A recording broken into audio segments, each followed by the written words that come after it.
A'udzubillahi minasyaitonirrajim. Bismillahirrahmanirrahim. Assalamualaikum warahmatullahi taala wabarakatuh. Alhamdulillahirabbil alamin wassalatu wassalamu ala asyrafil anbiya'i wal mursalin wa ala alihi wa sahbihi ajma'in. Allahumma salli wa sallim ala sayyidina Muhammadil Fatih lima ughliq wal khatim lima sabaq nasiril haqq bil haqq wal hadi ila siratikal mustaqim. وعلى آله وصحبه حق قدره ومقداره العظيم نبي عظيم خلقه خلق الذي له عظم الرحمن في سيد الكتب. Alhamdulillah, insyaAllah pada malam ini kita akan muzakarahkanlah buat pertama kali.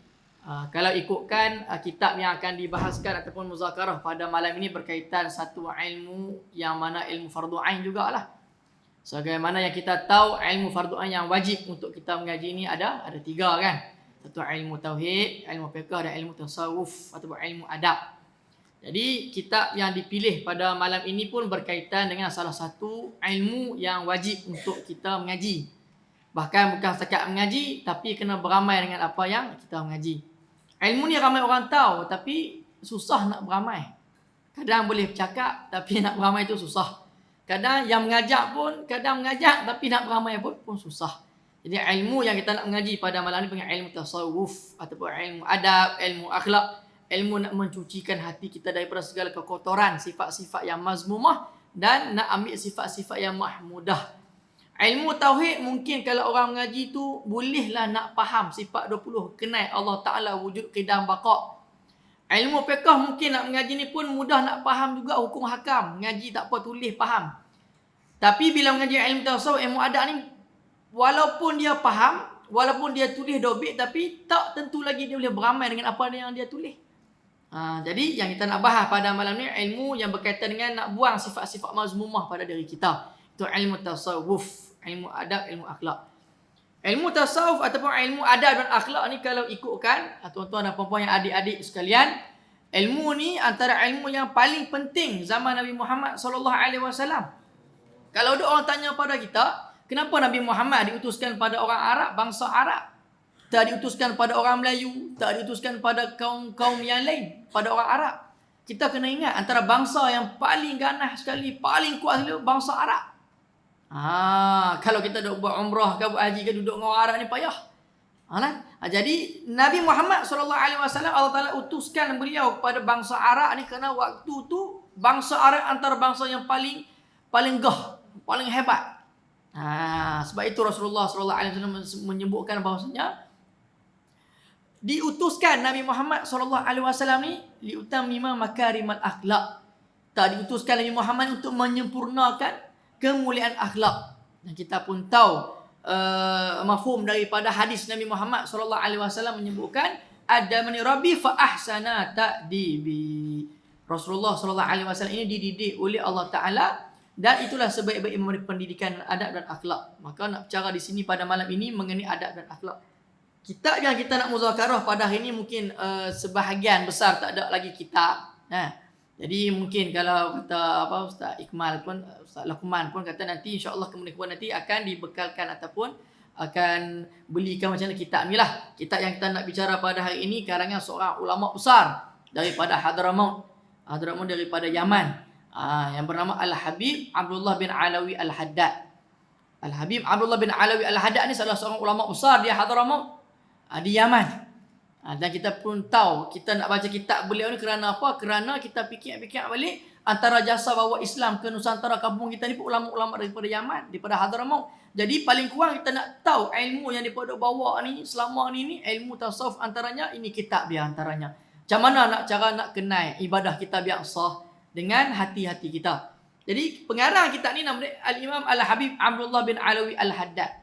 Pertama yang mana ada kitab ataupun tak ada kitab boleh tulis. Pengarang kitab dia ni nama dia Habib Abdullah bin Alawi Al-Haddad ataupun nak mula letak nama Imam Al-Haddad. Jadi malam kita mukadimah tak masuk kitab lagi lah. Nak cerita mukadimah ilmu tasawuf, adab dan mukadimah kitab ni. Kemudian orang selalu tanya kita, selalu kita duk dengar nama Habib, ada dengar nama Syekh, ada dengar nama Ustaz. Apa beza Kiai? Apa beza Ustaz? Apa beza Habib? Apa beza Syekh? Apa beza Syekh? Jadi ulama dia buat ini sebagai gelaran kepada seseorang dan mengikut tempat. Jadi kita selama ni duk dengar Habib ni benar apa? Maka ulama mensyarahkan bahawasanya ini gelaran-gelaran yang diberikan kepada agamawan, golongan-golongan ilmuwan Islam ni, dia ada gelaran-gelaran dia. Kalau orang ahli akademik dia ada doktor ataupun dia ada panggilan-panggilan yang tertentulah ahli akademik. Kan? Profesor. Maka dalam ahli agama dia ada gelaran-gelaran dia. Orang biasa kalau mengaji agama panggil ustaz. Kan? Di mana-mana pun. Tak kira balik Mesir ke, balik Yaman ke, balik mana, dipanggil ustaz. Kalau balik ke tanah Melayu kita jadi ustaz. Okey. Ustaz ni kalau dia jadi alim, ada pondok, karang kita orang alim, kalau duduk di Yaman, maka ataupun duduk di tanah Arab biasa panggil syekh. Maknanya kata syekh ni asal dia ustaz tapi dia dah alim, ada kitab dikarangkan, ada pondok, anak murid yang ramai di tanah-tanah Arab, biasa di Mesir, di tempat-tempat Mekah, maka bila dia orang yang alim dipanggil syekh. Sebab tu kita panggil Pak Syekh syekh daripada Mesir, daripada Mekah. Jadi asal dia ustaz tapi dah alim jadi syekh. Okey, kalau di Patani orang-orang ahli agama panggil ustaz juga, tapi bila dah alim kita tak panggil syekh kat depa, kita panggil baba. Jadi gelaran baba ni ialah orang alim yang berada di kawasan-kawasan selatan Thailand, Fatani, panggil baba. Kalau di tanah Melayu kita panggil tuan guru. Maksudnya sama aja, cuma beza sudut istilah lafaz nak panggil. Di pondok, di kampung-kampung kita, kalau orang biasa panggil ustaz, tapi dia dah alim, kadang buka pondok, ada murid ramai, kita panggil tuan guru. Okey, Habib ni macam mana pula? Okey. Habib ni ialah salah satu gelaran kepada golongan-golongan orang keluarga Nabi Muhammad SAW.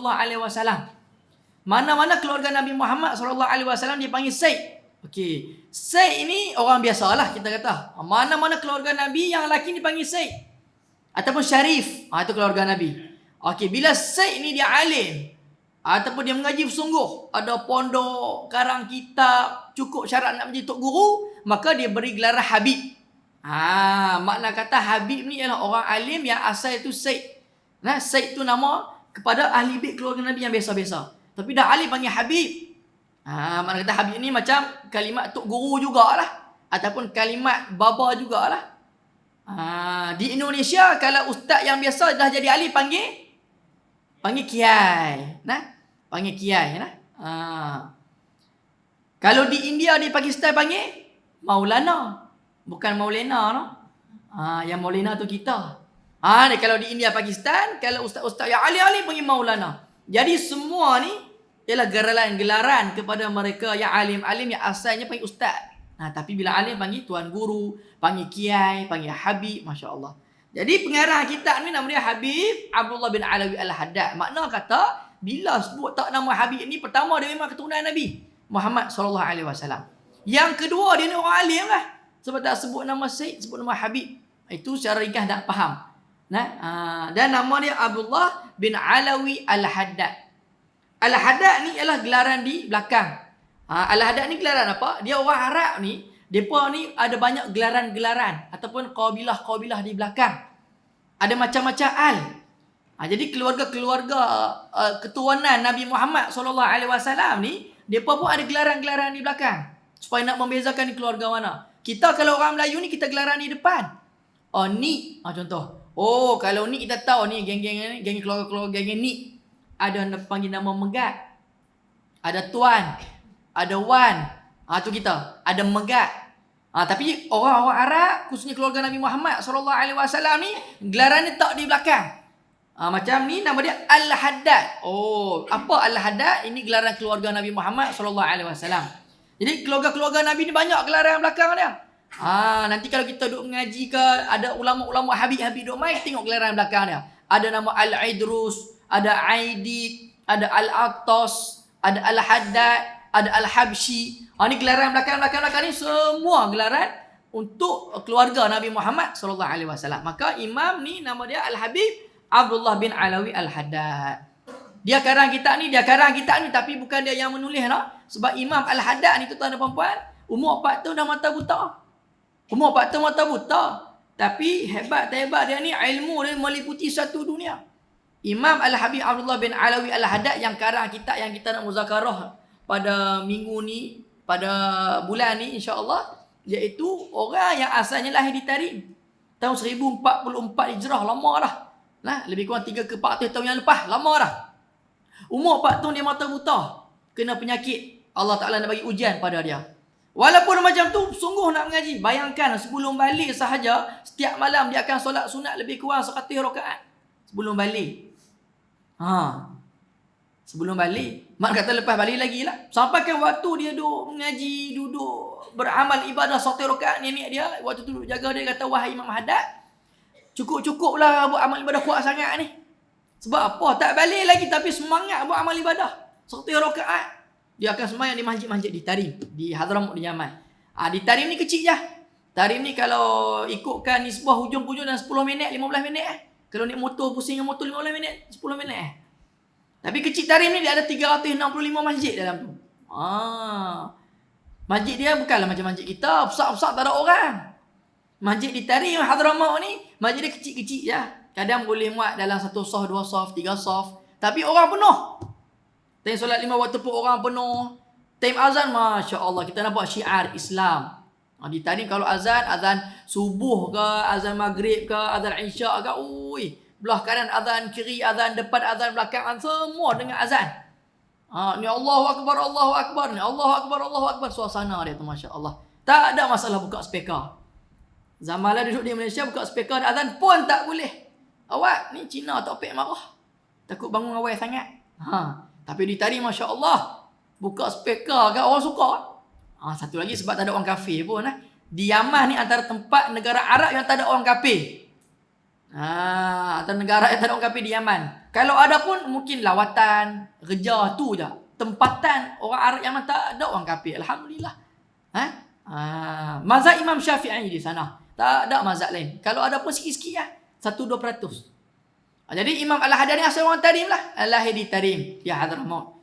Kemudian apa jawab Imam Al-Haddad pada nenek dia? Dia kata, wahai nenek aku, ni jawapan budak-budak tak balik lagi, dalam umur 12 tahun, 13 tahun lagu tu. Wahai nenek aku takut dan aku tak tahu bila Allah Ta'ala nak ambil nyawa aku. Sebab itulah aku bersungguh-sungguh buat amal ibadah. Kalau Tuhan ambil nyawa aku esok, aku dah tak rasa lazat dan kemanisan nak buat amal ibadah. Tu jawapan dia. Kita ni sebelum balik ni buat apa? Buat apa? Tak ada buat apa, ayak liok meleleh. Duk makan aiskrim. Duk makan kopok. Tapi Imam Al-Haddad ni Masya Allah, waktu kecil dia pun dah menunjukkan cara dan sifat nak jadi alim ulama. Tu kata cara nak jadi alim ulama tu bukan setahun 2 tahun tak. Bertahun-tahun baru boleh jadi alim ulama. Lah ni ada seminar untuk menjadi alim secara ekspres. Push, ada juga. Menjadi alim selama 2 minggu, habis kitab, daurah, dah. Nak ngaji ni kalau nak alim ni lama. Sebab itulah nasihat Imam Syafi'i pada kita. Kan ada berapa nasihat Imam Syafi'i? Ada ada juga. Ada 6. Nasihat Imam Syafi'i, kalau kita nak mengaji ni, tak sampailah ilmu itu dengan 6 perkara. Tapi tak sebut 6 perkara tu lah. Akan sebut jadi syarah tajuk bab yang lain pula. Nak sebut di sini, antaranya terakhir kata Imam Syafi'i, nak mengaji ni ataupun tak dapatlah ilmu itu, lan tanalal ilma illa bisittatin, kata Imam Syafi'i. Kita ambil akhir sekali. Tuluz zaman, kata Imam Syafi'i, nak mengaji ni kena panjang masa. Mana ada mengaji ni sat je setahun 2 tahun jadi alim, tak ada. Kalau ulama besar dulu di Indonesia, Syekh Arsyad Al-Banjari, terkenal, ngarang kitab pun sakan. Yang mana nama Arsyad tu dia sengih-sengih. Syekh Arsyad Al-Banjari, ulama besar, ngarang kitab Sabilal Muhtadin, kitab Jawi, terkenal di pondok-pondok ngaji kita ada. Bayangkan umur 40 tahun baru nak mengaji. Umur 40, kita umur 4 tahun mengaji dah, 14 tahun mengaji dah. Dia ni umur 40 tahun baru dapat hidayah nak mengaji. Dia mengaji pula pergi ke Mekah 40 tahun. Berapa ada umur dia? 80 tahun. Kemudian Allah Ta'ala panjangkan umur dia lagi 40 tahun untuk khidmat mengajak pada masyarakat dia. Makna kata dia meninggal umur berapa tahun? 120 tahun. Nak mengaji lama.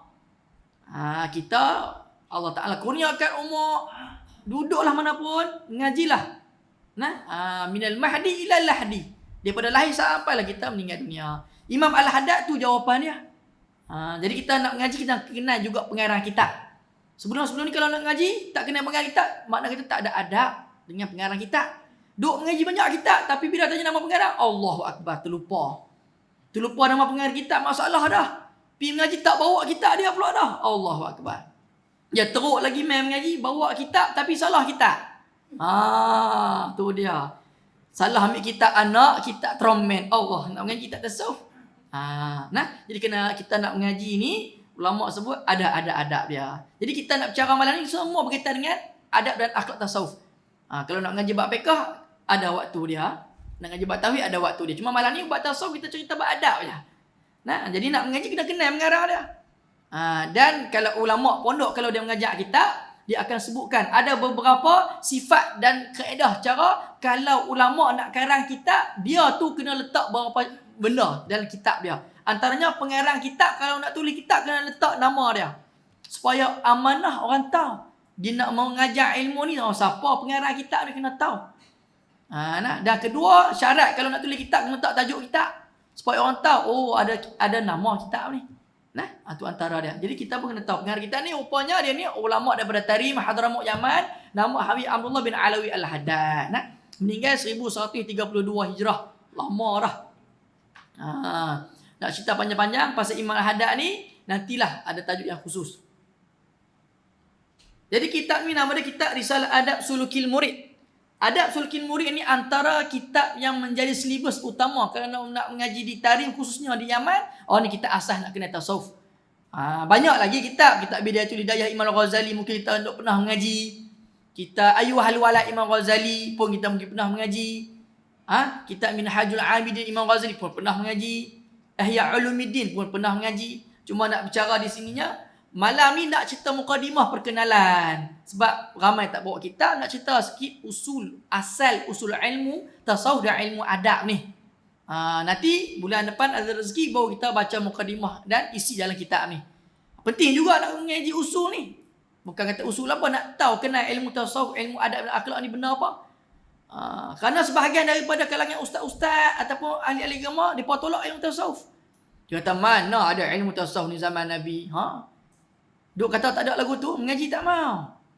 Kalau kita mengaji pun, kita duk rasa benda tu mungkin tak ada, jangan nak sebut apa, mungkin tak sampai ilmu pada kita. Tu kena ada adab. Semua kena ada adab. Tak ada orang kat dunia ni kata alim melebihi alim, imam-imam yang lain, tak ada. Tak kira hang mengaji Yaman ke, hang mengaji Mesir ke, Jordan ke, mengaji pondok ke mana ke, kita ni tak sama dengan orang-orang dulu. Dari sudut mujahadah tak sama dah. Dari sudut kemewahan kesusahan pun tak sama dah.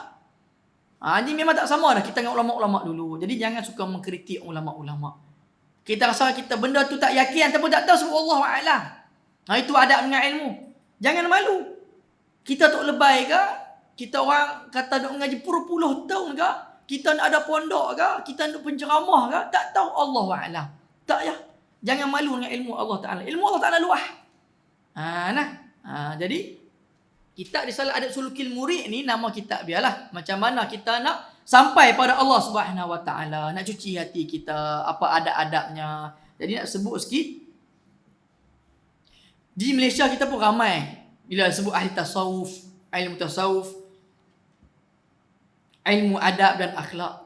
Kita kena tahu, ulama telah bagi syarat. Ilmu tasawuf, ilmu adab yang diajar oleh guru-guru ni ada syarat-syarat dia. Tak semua syarat dan tak semua ilmu yang diajarkan oleh guru itu berbetulan dengan agama kita. Kalau dah tak keluar nak ajaran sesat. Tu ya tak? Kadang ajaran sesat pun ada. Menisbahkan diri mereka dengan tasawuf ada. Menisbahkan diri mereka dengan tarikat pun ada. Tapi sesat. Kita tak hukum mereka sesat. Kita doakan. Mungkin mereka tergelincir daripada ajaran yang sebenar. Doakan mudah-mudahan Allah Ta'ala bagi hidayah dan taufik pada mereka. Jangan terlampau sangat nak marah sangat. Kita pun tak tahu destinasi kita sampai ke mana. Ni duk kritik saja kita. Hak tu sesat, yang ni sesat. Semua sesat. Makna katanya syurga macam tak ada orang dah. Kita je masuk syurga tu. Hak tu sesat, hak ni sesat. Betul? Hang seorang yang tak sesat. Wih, sedap lah duduk berlari dekat dalam syurga tak ada orang. Jadi walaupun mereka diletakkan sebagai ajaran sesat ke, ataupun yang lari daripada landasan agama ke, doakan hidayah. Itu ajaran Nabi Muhammad SAW. Ni ajaran sesat ni. Minta-minta jauh lah mereka ni. Dah. Nabi Muhammad ajak lagu mana? Doa baik-baik pada mereka. Jadi syarat nak tahu ilmu ajaran tasawuf, ilmu adab dan akhlak ni, pertama mestilah berbetulan dengan Al-Quran dan hadis. Itu memang tu nombor satu. Berbetulan dengan Al-Quran dan hadis. Makna kata apa? Ilmu adab dan akhlak ni, tasawuf ni, kalau nak mengajar ataupun nak mengaji, kalaulah guru tu kata saya duk ngajar ni tak melalui Nabi Muhammad, dah. Saya direct dengan Allah Ta'ala, dengan Al-Quran. Tu kena jaga-jaga jugalah. Tak dapat tidak kita nak sampai Allah Ta'ala ke, nak mengaji kok manakah, kena melalui Nabi Muhammad SAW. Tak ada ilmu dari ilham daripada Allah Subhanahu Wa Ta'ala, melainkan dapat daripada Nabi Muhammad SAW. Kita bukan Rasul, kita bukan Nabi. Kalau Nabi tak apa dapat wahyu daripada Allah. Kita kena ada murabi, kena ada syekh yang membetulkan diri kita. Dan tak dapat tidak nak faham ilmu ajaran Nabi Muhammad, kena melalui ulama. Maka tak dapat tidak kena ada guru dan ulama. Macam mana seorang guru mursyid, guru murabi, guru tarikat nak mengajar anak murid tapi dia sendiri tak pernah berguru? Tak boleh. Betul ke tak? Maka nak cari guru sufi, guru tasawuf, guru hakikat, guru nak mengajar adab, nak buang benda kotor dalam hati kita ni, kena tengok guru tu pun kena ada guru yang mengajar dia, guru yang mentarbiah dia. Dan berbetulan dengan Al-Quran dan Sunnah. Bukan tinggalkan syariat. Kena hati-hati juga nak bagi tasawuf ni. Kalau orang ajak tinggal syariat, hati-hati. Ada ajaran tinggal syariat, ada. Kita pergi berzikir, tak apa, tak payah sembahyang Jumaat. Tak boleh lagu tu. Pergi bertapa dekat gua mana? Sini ada gua tak? Ada? Tak ada gua tempurung. Pergi bertapa ke gua tempurung selama sebulan, tinggal solat Jumaat. Tu dia. Kena hati-hati. Maka kita nak berzikir ke, beruzlah ke apa, Jumaat tu wajib, fardu ain, wajib. Maka jangan tinggal solat Jumaat. Itu antara contoh tu. Yang kedua, hati-hati juga. Ada juga orang nak bawa kata ilmu tasawuf, ilmu ni, tapi dia tak mengikuti ajaran mazhab pegangan Imam Syafi'i. Ada? Makna kata dia ni hukum hakam tak reti. Tak. Orang yang ahli salik, ahli murid, ahli tasawuf ni, dia kena faham dulu hukum hakam dalam mazhab dia. Mana boleh dia nak bawa orang kenal Tuhan, kenal Allah Ta'ala tapi tak faham hukum hakam? Tak apa, sentuh tangan dengan perempuan. Ada tukang urut siap. Orang tukang urut tu bukan, tak ada kaitan pun. Bukan mahram. Tak apa, tak ada masalah. Nak niat nak berkhidmat. Duk main berkhidmat. Tak apa. Niat nak khidmat dapat pahala. Dia main syarah lagu tu. Benda yang suka alik dia syarah. Tak apa, perempuan main urut kaki, urut belakang, tak ada masalah. Tak boleh. Kena hati-hati. Tak kira lah makcik-makcik pun nak mengurut tok guru kan tak boleh. Ustaz, saya dah monopos. Kami ni dah umur 70-80 tahun dah. Niat nak berkhidmat. Tak boleh juga. Umur 80 ke, 70 ke, umur 60 ke, tak boleh. Ustaz, saya ada kenal guru ni. Guru ni mazhab lain. Guru ni mazhab Hanafi. Boleh bersalaman dengan perempuan. Yang boleh dia, kita tak boleh. Jangan nak salam dia. Kena faham. Kita di Malaysia mazhab Imam Syafi'i. Pernah berlaku jugalah di luar negara. Duk ngaji dengan tok syekh, tok guru. Tok guru tu duk salam dengan perempuan. Tak apalah, tok guru tu mazhab dia. Contoh mazhab Maliki kan, mazhab Hanafi kan, ada perbahasan dalam hukum hakam fiqh. Berbeza mazhab. Tak mau syarah lah bab hukum fiqh tu. Nak katanya ada mazhab lain tak batal wuduk kalau sentuh perempuan, melainkan naik nafsu syahwat sahaja. Apa ada khilaf ulama. Walhasil ada juga mazhab kalau sentuh tangan perempuan tak batal wuduk. Yang salam tu syekh tu mazhab lain, kita mazhab Imam Syafi'i tak payah duk salam dia. Itu kena hati-hati juga. Maka orang yang membawa kepada ilmu tasawuf, ilmu penyucian jiwa ni pun kena hati-hati. Tengok elok-elok, lari dah daripada syariat, khususnya mazhab Imam Syafi'i kita. Ni bawa main berzikir tu dia. Berzikir tapi sampai macam nak berkaraoke. Pernah berlaku ada. Dan kita pun pernah termasuk sekali dulu waktu kecil dulu lah, orang panggil nak pergi tahlil. Kita tak tahu, faham tak apa, lebih tahlil. Masuk tu dia. Dia tutup lampu sama-sama. Dia start berzikir, lepas tu pakat melompat bersilat apa lah. Huya. Dia macam parti pula. Laki dan perempuan duduk sekali. Dalam satu rumah. Kita rasa, ikut mana ni? Nah, berzikir boleh tak ada masalah.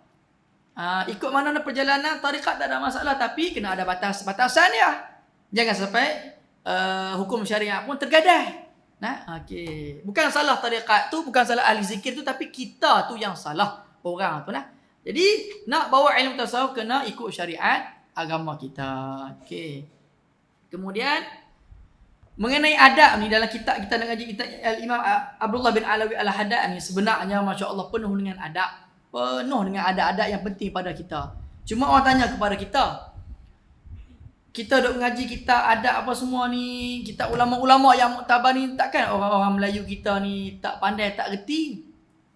Semua reti, pandai, cuma nak muzakarah. Sebab itulah kalau kita tilik balik makcik-makcik ataupun makcik-makcik pelajar-pelajar sekalian, kalau kita ingat balik zaman-zaman dulu, orang-orang Melayu kita ni walaupun tak faham hadis, tak faham Al-Quran, tapi mereka ni ada Allah Ta'ala bagi hikmah pada mereka. Hikmah nak mengajak masyarakat ni macam-macam mereka keluar kat mulut mereka. Walaupun tak faham hadis, tak faham Al-Quran. Nasihat-nasihat orang tua-tua dulu semua ada hikmah. Dan kita pernah dengar benda tu. Antaranya orang tua-tua ajak apa? Ini semua adab ni. Jangan duduk atas bantai nanti punggung biru. Bisui. Punggung biru pula lah. Punggung bisui. Orang tua-tua dia tak mengaji hadis dan Al-Quran. Kalau mengaji pun dia tak hafal. Tapi dia nak ajak adab dan akhlak pada anak-anak mereka ni dengan hikmah lagu tu. Penting tu, kata penting adab tu. Duduk atas bantai, tak bisui pun kalau otak kita duduk fikir nak mengaji sains. Duduk atas bantai bisui, tak, tapi adab. Macam mana nak ajak ni anak-anak supaya tak duduk atas bantai? Bantai yang tempat tak kepala, nak tidur, nak baring. Kan duduk atas bantai punggung bisui. Takut punggung bisui. Itu adab orang tua-tua duk ajak. Jangan makan nasi jatuh di luar daripada kawasan pinggan, membazir, nanti nasi akan nangis. Tu ialah orang tua-tua duk ajak. Adakah hadis Nabi sebut kalau makan luar jatuh pinggan tu nasi menangis? Duk pernah dengar nasi menangis tak? Pernah tak dengar? Kalau mendengar tu wali, nak mengajak apa? Depa kata, kami ni tak hafal lah ayat Quran sebut pasal membazir ni tak boleh. Hadis pun tak hafal. Tak apalah macam ni lah. Kalau makan nasi jatuh tumpah ni, nasi akan menangis. Budak jadi takut, kesian kat nasi. Betul tak? Betul tu, kira makan tak tumpah jawab tu. Betul. Lepas tu lagi orang tua-tua ni, adab dia kita kena, sebab tu lah kita ni kena berkawan dengan orang tua-tua juga. Dengan mereka ni walaupun tak ada ilmu tapi ada adab. Jangan keluar lepas maghrib. Takut nanti nenek kebayan mai. Betul tak? Nenek kebayan. Kita lepas duk ngaji lama-lama, kita kecil-kecil takut juga. Tapi bila duk lama-lama, dia fikir, mana ada nenek kebayan. Tapi hikmah dia orang tua ni nak ajak kita jangan keluar malam lepas maghrib. Syaitan duduk kat luar tu. Tak ada adab. Tapi orang tua-tua kata apa? Jangan keluar lepas maghrib. Takut nanti nenek ke? Tak jawab, takut lah tu. Takut nenek kebayan. Jangan keluar lepas maghrib. Takut ada nenek kebayan. Kita punya takut lepas maghrib tak keluar. Malam-malam duk mengintai. Ada nenek kebayan tak? Dulu jamban duk luar. Tu adab dia juga. Malam ni nak cerita adab je. Adab. Dulu jamban duduk kat luar. Tahu tak jamban? Toilet. Tandah. Jamban duduk kat luar. Tu adab juga. Dulu semua jamban duduk kat luar. Sebab nak jaga adab. Dalam rumah ni tak boleh ada najis. Sampai macam tu sekali orang tua-tua kita. Tu adab dia. Tapi kan nak tara nak waktu malam sikit pun nak keluar memang tak. Nenek kebayan. Takut. Punya ada usul mak pak ikut sekali. Jadi bukan kerana ada nenek kebayan. Tapi adab jangan keluar rumah lepas maghrib. Dan kita kena ingat zaman-zaman dulu ni, lepas maghrib semua orang bawa usul muqaddam, iqra'. Pergi mengaji kat orang kampung. Makcik-makcik duk bawa ni anak-anak murid ni. Duk mengaji lepas maghrib kat rumah-rumah. Betul tak? Tak boleh duk anggur dah, tak dan dah zaman apa. Zaman kita dah lah. Duk ngaji Quran. Umur 7 tahun dah baca Quran dah. Itu adab. Kata suasana tu sendiri menyebabkan berubahnya adab. Itu penting suasana. Suasana tu mengubah dan adab. Al-bi'ah al-mustafawiyah. Bi'ah macam mana keadaan suasana zaman Nabi Muhammad SAW itulah dia akan menyebabkan yuhawwal ataupun tagayur kita punya ahwal, akan mengubah keadaan kita. Penting suasana. Zaman lah lepas maghrib tak ada dah. Boleh bilang jari berapa tempat je orang lepas maghrib, anak-anak kecil duk suruh mukadam Iqra, duk mengaji Al-Quran. Lepas maghrib, dak lah ni lepas maghrib ke press motor, main telefon, semayang pun tak tahu kat mana dah. Jadi adik-adik khususnya duduk di kidam ni, alhamdulillah lepas maghrib saja penuh dengan kuliah-kuliah ilmu, masya-Allah. Itu nak kira adab lah tu. Banyak lagi nasihat-nasihat orang tua-tua ni yang ada hikmah. Saya ingat yang tu lah, apa yang tu. Yang lain banyak lagi lah. Kalau tanya macam je, setiap seorang boleh jawab ni. Semua ada hikmah macam-macam. Nah, jadi penting nak mengaji bab adab. Jadi ada ulama besar lah, Ibnu Arabi, dia ada sebut antara jalan kita nak menuju sampai pada Allah Ta'ala yang ada pada diri kita ini ada 4 perkara. Ini disyarahkan oleh Syekh Rahimuddin juga dulu lama lah, dalam 7-8 tahun lepas. Dia kata ada 4 perkara yang tak nampak ni tapi ada pada diri kita. Dan benda itulah yang akan bawa pada diri kita ni sampai pada Allah Ta'ala, ataupun kita ni tempat kita di syurga ataupun di neraka. 4 perkara yang tak nampak tapi duduk dalam diri kita. Penting kena jaga 4 benda ni. Pertama, akal. Ain qaf lam, akal. Akal, nampak ada akal. Nampak ada akal. Barang sesiapa yang mengatakan nampak akal saya, dia itu tidak berakal. Itu kaedah dia. Akal tak nampak. Dia nampak tu otak. Bukan orang. Akal di otak. Nah. Jadi 4 perkara yang tak nampak tapi benda tu dia lah akan mencorakkan kita masuk ke neraka ke syurga. Pertama, akal. Akal ni berada di mana? Akal ni berada di otak. Memanglah duduk di orang, betul juga duduk di orang, tapi spesifik lagi duduk di otak. Sebab itulah beza manusia dengan haiwan ialah akal. Saja takut mengantuk. Beza manusia dengan haiwan ialah akal. Makna kata kalau manusia tak guna akal, dia akan jadi seperti kita tak jawab lah. Makna kata manusia, Tuhan bagi otak, bagi akal, tapi tak guna akal dia untuk mengaji, tak guna akal dia untuk jaga adab, maka dia tu sama lah seperti dengan haiwan. Macam tak berakal. Kena jaga akal. Akal tu penting. Akal tak nampak. Dan akal itulah yang banyak mencorak diri kita. Yang kedua, apa? Nafsu. Ulama sebut nafsu. Nafsu nampak tak? Tak nampak nafsu. Nafsu duduk di mana? Sudah. Nafsu duduk di mana? Tahu mana duduk di hati, nampak kah? Bentuk macam mana? Dia kalau ilmu tasawuf ni dia ada istilah-istilah dia. Semua ilmu ada istilah-istilah dia. Kalau tauhid ada istilah dia, fiqh ada istilah dia, tasawuf pun ada istilah dia. Sebab tu kalau orang tak mengaji tasawuf, bila ulama-ulama tasawuf mengeluarkan kaedah dalam ilmu tasawuf, jangan kita kata sesat. Kena mengaji dalam ilmu tasawuf. Bab fiqh, kam muttasil pada sifat, kam munfasil pada zat.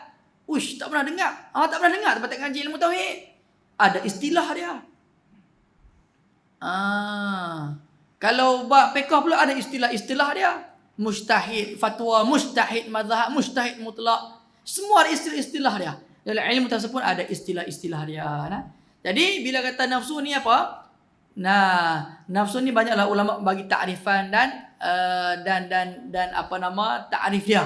Antaranya ulama bagi maksud nafsu ini ialah kehendak atau keinginan yang ada pada diri seseorang. Tempat nafsu itu memang ada kata di hati, tapi hakikatnya nafsu itu berada di tubuh badan kita. Tak tahu dekat mana, tapi ada di tubuh badan kita. Itu nafsu. Dan kita kalau mengaji ilmu tasawuf, nafsu ni ada berapa martabat? Ada takut salah nak jawab. Nafsu ada berapa martabat? Ustaz setiap kali mai duk tanya saja. Kami kali ni nanti bulan depan tak mai dah apa? Ada 7. Nafsu ni ada 7 martabat. Kalau cerita 7 martabat ni jadi lambat habis pula. Bulan depan kita syarah 7 martabat tu lah.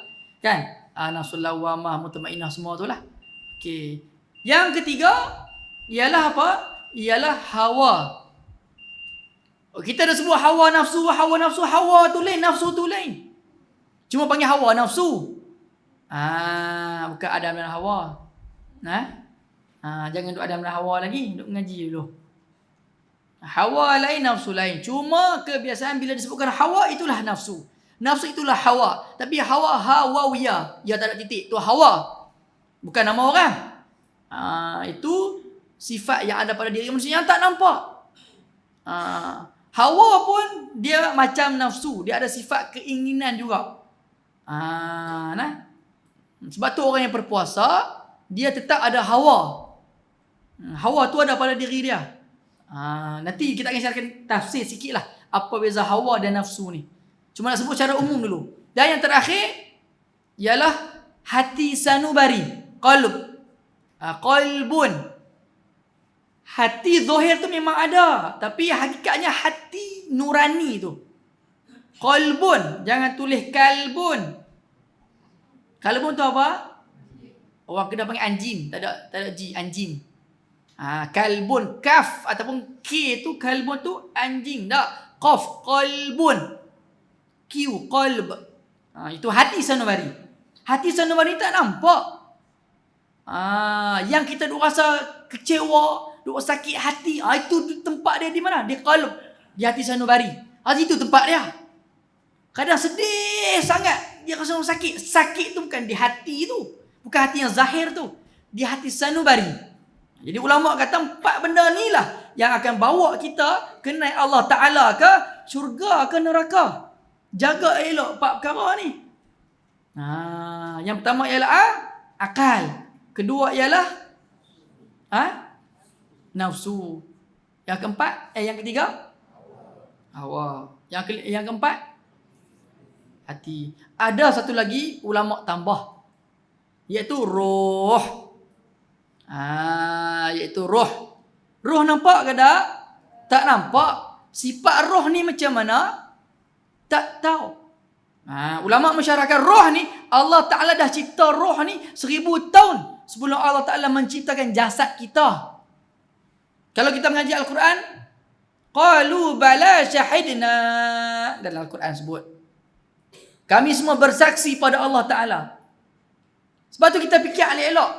Roh ni semua dah beriman dengan Allah Ta'ala. Dalam Quran sebut, qalu bala syahidna, kami dah bersaksikan kamu ya Allah.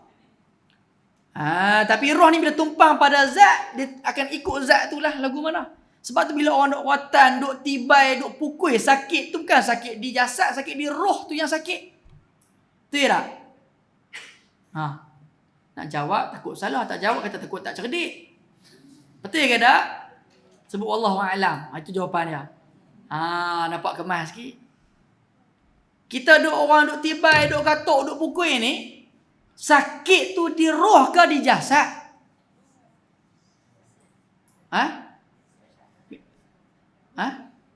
Ada khilaf di antara makcik-makcik Kedah. Pukul di jasad. Sakit tu, sifat sakit tu di roh. Mana ada pukul roh? Tak ada. Pukul di jasad. Sakit tu, sifat sakit tu di roh. Sebab tu orang dah mati, kalau katuk pukul tak rasa sakit. Itu dalil yang utama. Bahawa sifat sakit, marah, kecewa, semua tu sifat tu duduk dalam roh, bukan duduk di dalam jasad. Atau dalil utama dia, tak payah cari dalil Al-Quran, dalil hadis dah, dalil akal dia. Bila roh dah tercabut dalam nyawa, dah meninggal dunia, kita pukul ke buat apa, kakak jenazah ada cakap tak? Aduh sakit, ada tak? Tak ada. Sebab jasadnya hanya menumpang je. Jasad ni menumpang. Jadi itulah 4 perkara yang nak sampai pada Allah Ta'ala. Semua ni nanti akan dikupaskan dalam kitab Imam Al-Habib Abdullah bin Alawi Al-Haddad, Adab Sulukil Murid. Penting nak mengaji adab ni. Tambah-tambah akhir zaman ni lagi penting. Dulu pun penting lah, lagi penting. Ingat adik-adik, kalau tak jaga adab dari sudut percakapan kita, hormat dengan orang tua, hormat ibu dan ayah, nescaya bila kita besar nanti, walaupun kita jadi ustaz, kita jadi ahli agama, kita akan jadi ustaz yang selalu nak kritik ulama-ulama dan orang. Kalau tak jaga adab daripada kecil, kita besar nanti walaupun jadi tok guru yang selalu nak memfitnah dan mencaci orang. Jaga. Zamanlah semua nak keluar pada mulut. Apa yang keluar pada mulut? Kalau kita mengaji tasawuf betul-betul, kita akan hati-hati dengan mulut dan lidah kita. Sebab itulah Allah Ta'ala hikmah dia bagi kepada kita lidah satu. Yang lain semua dua. Betul tak?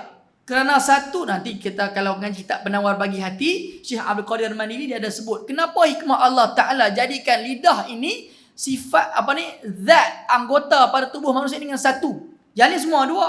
Kerana bila yang ada di tubuh badan kita yang satu, itu yang paling jalan dan cepat untuk bawa ke syurga ataupun neraka. Lidah satu je. Ada tak lidah dua? Ada tak lidah dua? Mungkin ada. Tak sebutlah tak ada. Mungkin ada, kita pun tak tahu. Lidah ulat. Manusia ni biasa lidah satu je. Lidah satu tu pun banyak orang masuk neraka. Duk mengumpat, duk fitnah. Ujub, takabur, riak, sum'ah. Semua. Kalau dua lidah lagi. Hikmah lidah satu ni Allah Ta'ala bagi supaya nak jaga betul. Jadi hati-hatilah kita dengan adab ni penting. Adab ni tak perlu kita nak syarah dengan ayat Al-Quran ke ataupun hadis, tak perlu. Adab ni bawa orang faham boleh ramai sudah cukup dah. Seseorang tu tak nampak hebat kalau bicara adab tasawuf ni hanya dengan mengeluarkan dalil-dalil Al-Quran dan hadis. Ustaz ni, tok guru ni tak hebat lah. Dia bercakap tak dengar apa ayat Al-Quran, tak dengar apa hadis. Hati-hati. Tu pun kena ada adab. Berapa ramai tok guru, ulama-ulama kadang tak hafal sangat pun Al-Quran dan hadis, tapi dia cakap semua orang boleh menangis. Semua orang boleh faham. Banyak. Macam Syekh Abdul Qadir Al-Jailani. Kenal tak? Allahu'alam. Syekh Abdul Qadir Al-Jailani. Siapa tak kenal? Ulama keluarga Nabi Muhammad sallallahu alaihi wasallam. Al-Hasani, keluarga Nabi. Syekh Abdul Qadir Al-Jailani. Dia tunjuk kat tangan dia satu apple. Dia tunjuk macam tu je. Tiba-tiba orang menangis. Tak ada cakap apa lagi. Ada juga satu orang ulama ni diminta doa. Dia kata dia tak kerti doa. Dia tahu doa makan lah. Dia pergi dalam satu majlis doa makan. Allahumma barik lana fima razaqtana wa qina azaban nar. Orang menangis. Jadi kita kena faham bahawasanya bukan yang keluar di suara itu Al-Quran dan hadis semata-mata itu ialah mendapatkan ilmu anda. Tapi ikhlas orang yang nak bawa mengajar tu yang penting. Yang terakhir sama juga kita kalau nak ruqyah ataupun baca ayat doa penawar ni. Doa penawar ni, kalau orang minta ustaz minta doa penawar sikit, ustaz minta doa sikit ke ayat ni. Al-Quran yang kita sebut tu memang bawa kelebihan, tapi hakikatnya orang yang baca tu. Kalau orang tu tak pernah semayang pun jarang-jarang, duk fitnah ulama, duk caci ulama, minta bagi ayat penawar. Ayat yang asal-asal tawak jadi masin terus. Contohlah. Jadi ayat penawar tu sebenarnya kalau kita nak bagi tu, carilah ulama tok guru yang beramal dengan ilmu dia, minta dia doa. Kadang dia pun tak cakap apa pun, dia tengok sikit Al-Fatihah lah, hebui sikit, orang minum, sembuh penyakit. Tu hikmah mujarab. Bukan dengan banyak sebut ayat Quran sejam. 2 juzuk dia baca. Minum-minum. Asal orang tu gila, minum-minum lagi tambah gila. Contohlah. Bukan nak sebut tak ada masalah. Nak doa, baca ayat penawar, sebut ayat Quran. Ada ayat-ayat dia. Ada zikir-zikir dia yang maksur. Ataupun daripada ulama-ulama, tak ada masalah. Tapi kena tahu jugalah nak bagi ayat penawar tu pada ahli-ahli dia. InsyaAllah. Jadi sebenarnya tak dimaklumkan sampai pukul berapa biasa?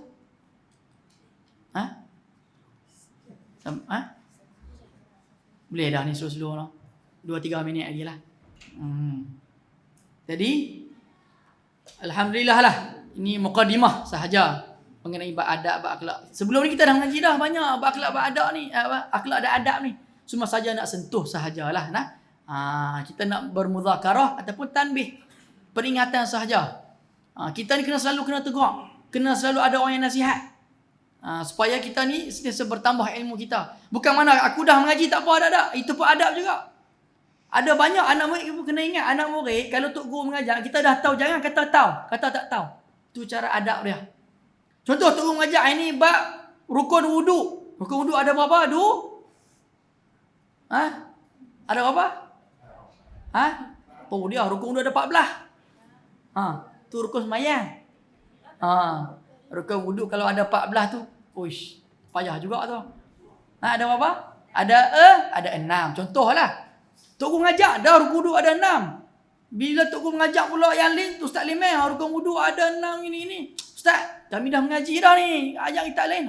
Adab tu kena jaga. Berapa ramai disebabkan salah adab sikit je, habis hidup dia. Kita walaupun dah mengaji, apa ilmu pun kalau tok guru mai ke ulama mai ke ajak benda yang sama, buat macam tak tahu. Seperti gelas yang kosong, tunduk pelong, naam. Di situ ada hikmah dia nah.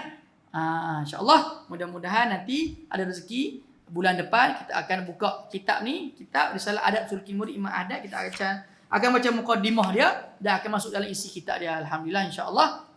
Mudah-mudahan Allah Taala mengurniakan kepada kita adab yang betul-betul.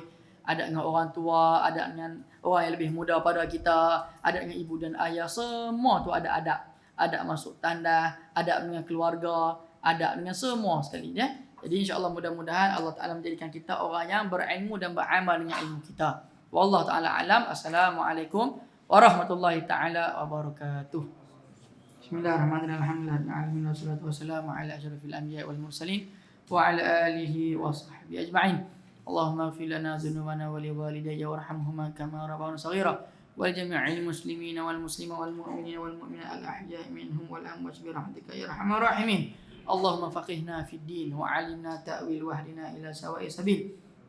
Allahumma innahu babukal a'zam wa siratukal akwam wa la tariqa illa minal bab wa la dukhul illa bi wasitati ya wahhab ya wahhab ya wahhab. Adkhilna bi'alaka bihadzal bab wa syarifna bi kashfil hijab. Rabbana zalamna anfusana wa illam taghfir lana wa tarhamna lanakunanna minal khasirin. Wa tub 'alaina ya maulana innaka antat tawwabur rahim. La ilaha illa anta subhanaka inna kunna minadh dhalimin. La ilaha illa anta subhanaka inna kunna minadh dhalimin. La ilaha illa anta subhanaka inna kunna minadh dhalimin. Rabbana atina fid dunya hasanah wa fil akhirati hasanah wa qina azabannar. Wa sallallahu ala sayyidina Muhammad wa ala alihi wa sahbihi wa baraka wa salam. Walhamdulillahi rabbil alamin.